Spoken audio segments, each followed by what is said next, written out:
Our Daily Bread Bible study journey continues for day 74, Saturday, March 14th, 2020, focusing on Judges 6 through 8, which means we get a narrative story focusing on the person and character of Gideon. So we will see through this story with Gideon that some things change and some things stay the same. Namely, at the beginning, we revisit the thing that stays the same, the theology of the Babylonian exile, which is repeated, as I've mentioned before. I think it's very fitting for the Old Testament in general, but humans ignore God, humans suffer, and then God redeems. And so that cycle, humans ignore, humans suffer, then God redeems, is seen a lot through the Bible and their theology, and especially this theology, I connect it with the Babylonian exile of what God is doing there for God's community. So picking it up in Judges 6:1, the Israelites did what was evil in the sight of the Lord, aka worshiping other gods, and the Lord gave them into the hand of Midian 7 years. Judges 6:3 through 4 says what the challenge was. For whenever the Israelites put in seed, the Midianites and Amalekites and the people of the east would come up against them. They would encamp against them and destroy the produce of the land. So thus the Israelites would be famished because of what the Midianites and Amalekites were doing. In Judges 6:10, it says, I have said to you, I am the Lord your God. You shall not pay reverence to the gods of the Amorites, in whose land you live. But you have not given heed to my voice. So that's what this mysterious prophet says. So, just like we have said before, humans ignored God, worshipped, did what was evil and worshipped other gods. The humans suffered because of that, but then God redeems through the character of Gideon. In Judges 6:12 through 13, we have the call of Gideon. The angel of the Lord appeared to him and said to him, The Lord is with you, you mighty warrior. And Gideon answered him, But sir, if the Lord is with us, why then has all these things happened to us? That's very fitting for we as people of God. We like to know where God is in the midst of suffering, in the midst of difficult times, in the midst of uncertainty and unknown. When we feel like people are suffering, we want to know that God is present with us. And so in a lot of ways, I think the story of Gideon is very fitting for us in our context as well too. So we hear Gideon's call story being very similar to Moses, and maybe our own too. Gideon has several questions like, why are your people suffering? How can I deliver Israel? And then a request to show me a sign. In Judges 6:21, then the angel of the Lord reached out the tip of the staff that was in his hand, touched the meat and the unleavened cakes, and fire sprang up from the rock. It consumed the meat and unleavened cakes, and the angel of the Lord vanished in his sight. It's a pretty good sign. Gideon is then called by God to pull down the altar of Baal that belongs to your father, to cut down the sacred pole that is beside it, and to build an altar to the Lord your God on the top of the stronghold here. So Gideon obeys, but is nervous, and so he does that at night. In the morning, the townsfolk seek to kill Gideon for his actions, and his father Joash defends his son Gideon, essentially standing up for the Lord against Baal. Gideon then mobilizes members of the tribes of Manasseh, Asher, Zebulun, and Naphtali to take down the Midianites and Amalekites. In verse 36, we have one of the most notable stories associated with Gideon, that Gideon wants another sign from God. And he says, starting in verse 37, I'm going to lay a fleece wool on the threshing floor. If there is dew on the fleece alone, and it is dry all on the ground, then I shall know you will deliver Israel by my hand, as you have said, God. And so it was. Gideon receives the sign, but Gideon is still quite unsure. There are tens of thousands he was going up to fight, and not quite exactly sure if he has if God is going to give him what it takes. So Judges 6:39 through 40 repeats a different use of the wool. He says, "Let me please make trial with the fleece just once more. Let it be dry only on the fleece, and all the ground let there be dew." And God did that night. It was dry on the fleece only, and all on the ground there was dew. And so you've got the opposites. You've got the fleece being wet when there's no moisture, and you've got the moisture being there and the fleece being dry.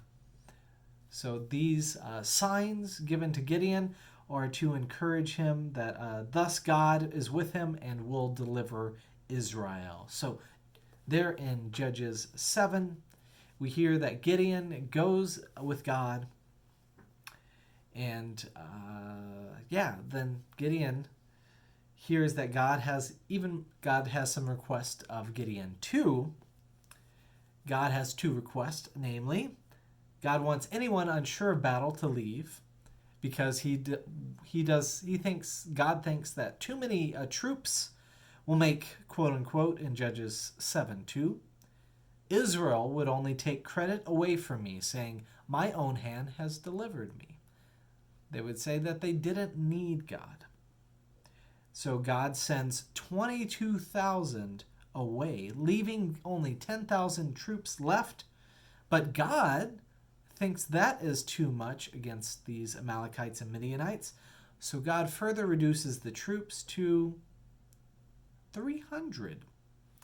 Using this whole test of who laps water from the river as a dog laps, quote unquote, instead of cupping water with their hands.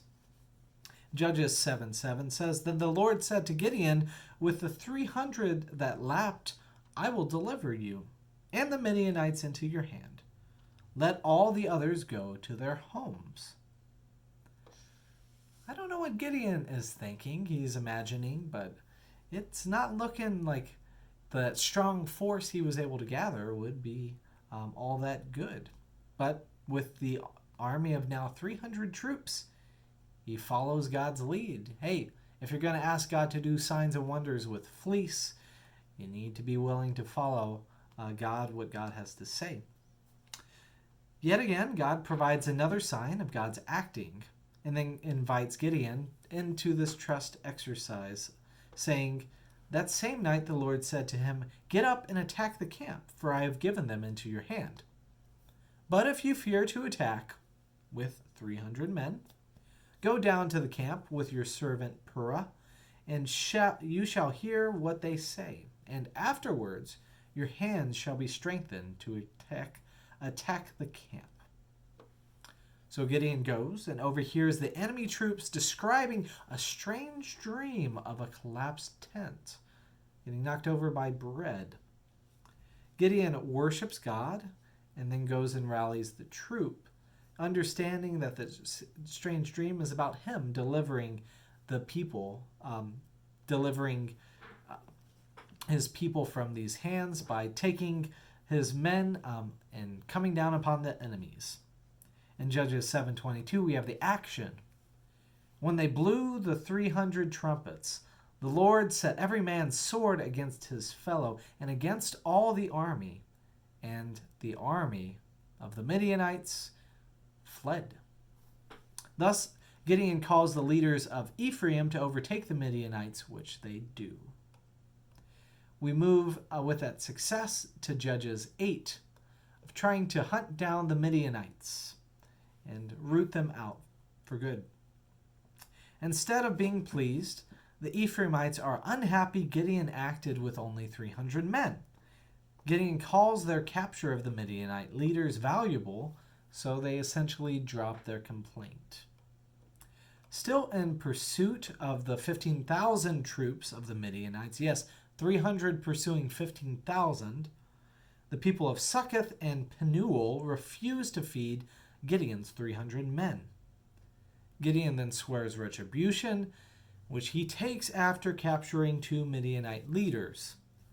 And after receiving a side comment about Gideon looking, quote-unquote, like the son of a king, Gideon slays the 2 Midianite leaders he captured for having killed many of his family at Tabor.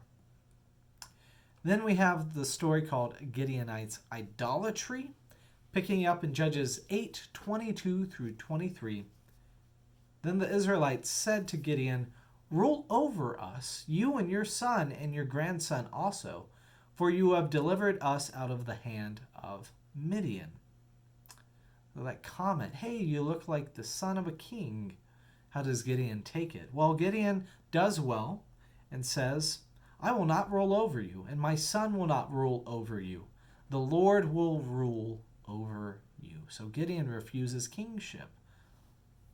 Yet at the same time, there's some strange connection around this golden ephod that is made, which remind you the ephod is the thing which the high priest wears there in the tabernacle of the Lord, and is really ornately designed, specially designed, has the 12 tribes on it, has the Urim and the Thummim on top there to divine what God sends. And so I'm not sure how closely this ephod is to the high priest ephod, but it says that all Israel prostituted themselves to the ephod there, and it became a snare to Gideon and his family. Verse 28 of chapter 8 says, "So Midian was subdued before the Israelites. They lifted up their heads no more. So the land had rest 40 years in the days of Gideon."